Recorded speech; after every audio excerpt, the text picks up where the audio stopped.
What's going on, people? It's your boy Theo here, and this is a real talk. Andy Burnham is the brand new Prime Minister, and he's only taken charge now for about 24 hours. Now, bear with me, I just come back from a night shift. I'm going to try and make this as quick as I can, but I doubt it because I have a lot to say on this one. So, for the last few weeks, I've been keeping an eye on what's been going on in Westminster. Keir Starmer resigns, and we all know how we feel about Keir Starmer and what he's done. I think the Mandelson Epstein thing, that's what sealed his fate. It wasn't also just because, of the pensioners thing, and how unpopular his choices of policies were. It was the Peter Mandelson, Jeffrey Epstein thing, and I think it shows a lack of incompetence, knowing that, knowing full well that you know about this and you decided not to talk about it, and then it came under the, it was just bubbling up and bubbling up and bubbling up, and you can't hide away from the truth. So in comes Andy Burnham. He's already picked his cabinet. Okay, fair enough. But today, I've just learned as I'm recording this video is that he is dropping the VAT on the electricity bills from the 1st of October. It doesn't sound great, does it? Because you still have to pay the electricity bills. It doesn't sound great. It's not even like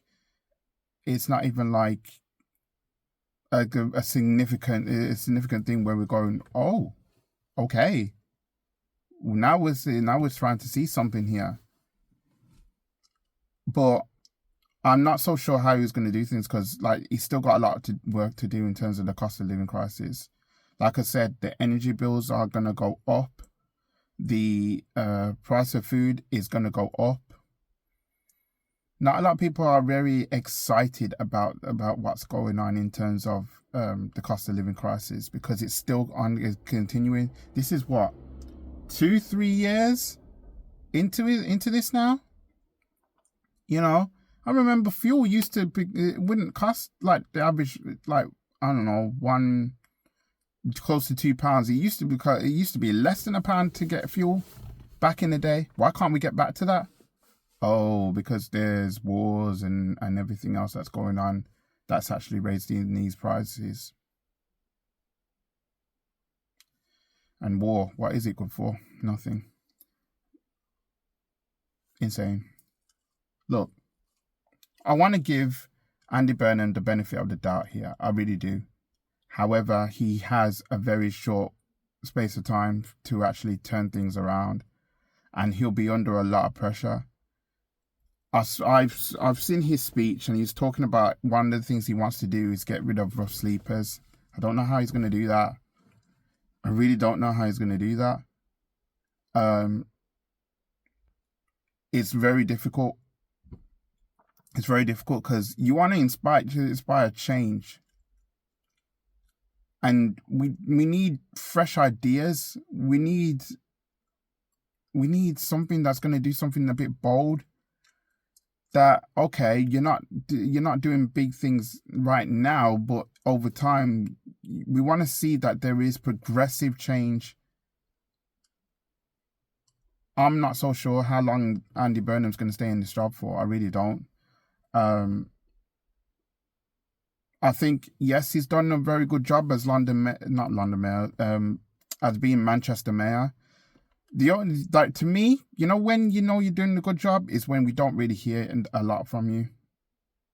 When you don't hear a lot from you, that's when you know that you're doing a good job. But now you're in a big job where all eyes are on you, all eyes. And it's going to be a lot of pressure for you to deliver. I'm not so sure if Andy Burnham's going to go to the owners of supermarkets and energy companies and trying to say to them, look, listen, you are damaging the lives of people with your pricing. You need to find a way to bring it down. I wonder if they're getting all this profit and they're keeping their money instead of improving their services, then I would say, okay, cool, I understand what you're trying to do, but that's not the case. We've had heat waves and we struggled to cope. Come the winter, we're still gonna be struggling to cope.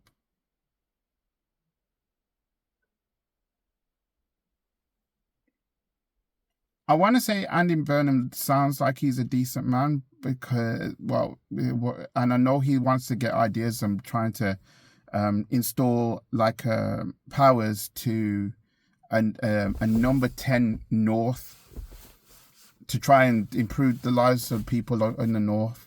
It's never been heard of before, but I don't know how that's going to work. So we'll see exactly how that's going to affect things over time. Because I understand like the North has been forgotten about. Listen, I've been to Newcastle, I've been to Liverpool, I've been to Leeds, I've been to Manchester, I've been to Huddersfield, I've been to those places up north. I can see why it's forgotten about. I can see it, but I do think it's time that the economy needs to be performed a bit more better, and I don't know how you're gonna do that, but it needs to be better. It really needs to be better, because I was watching Ed Conway's brilliant piece.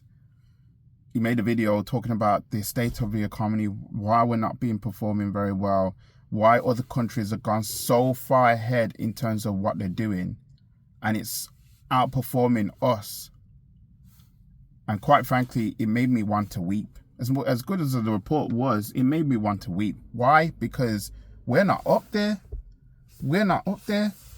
They can tell me, the government can keep on them to say, yeah, we're the fastest growing economy in Europe and all that stuff. But like, when we're not on track to being like the world's top. We're not on track. So when I see the news saying, "Oh yeah, the economy's gone, it's grown 0.1%, or 0.2% and everything else," that's not good.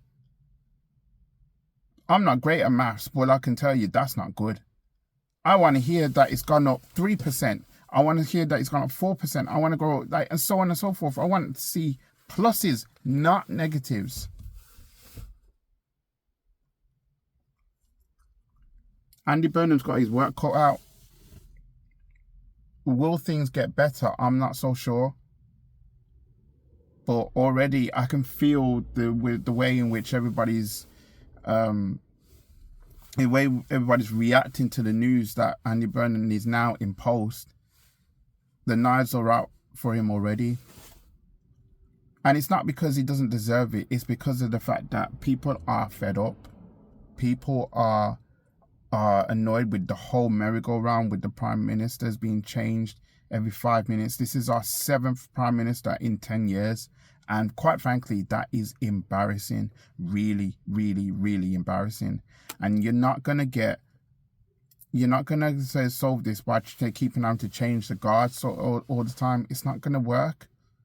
We need real change. We need people who are serious. We need people who are determined to actually make this country better off, instead of looking after the very few, the top 1%. We need to stop that narrative. Otherwise, we are going to become very, very dystopian. And I've watched too many TV shows, in which that's always been the case. I don't want that for this country. We can be so much better. I mean, I'm not a politician, but the places I've been to over the last few years or so reminded me that there is good in this country. There can be good in this country. But it takes people who can really say, all right, then we're going to make a real difference. We're going to make better choices, smarter choices, instead of wasting money in certain things where it didn't need to be, like HS2, for example.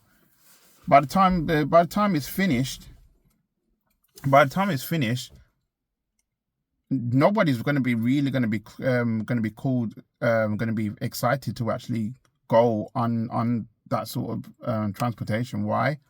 To get there 20 minutes than the regular train. That sort of thing should have been sorted out years ago, because no one actually thought bolder to try and improve what we have and try and make things better, faster if we can. That's just one problem. I could talk about so many, but I haven't got time. So, Andy Burnham, good luck, because you're going to need it.